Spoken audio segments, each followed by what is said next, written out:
So yan guys, ito na po, kumukulo na ang ating ginataang laing. Yan, so pinalambot ko muna siya. Tapos nga pala, pag makati yung laing nyo, huwag nyo kalimutang maghiwa ng ganito, wait lang. Ay!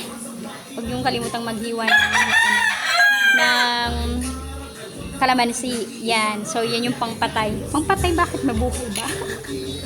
Pantanggal ng kate sa gabi. Yan. So, try nyo minsan. Ang bango.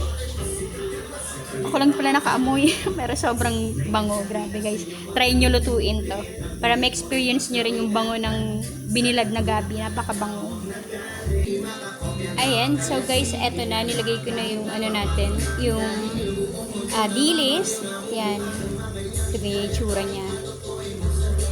Mamaya, pagka ay, shoutout sa manok. Ayan. So, tingnan natin mamaya pag naluto na to kung anong tsura niya.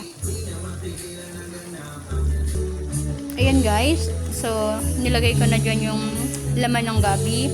Yung dilis. Yung iba nga pala pagka gusto nila special yung laing nila, karne ng baboy nilalagay nila. Pero syempre tayo, dahil tipid tips to, yung pang niswak lang pang budget natin. So, ganyan lang yung style niya. At saka syempre, pinain ko yung dilis.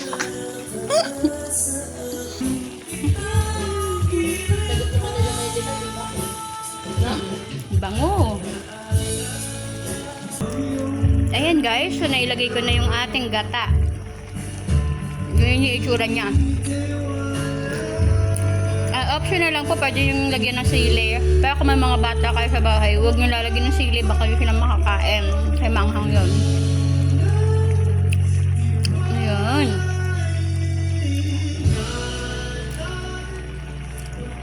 Bango. Sarap.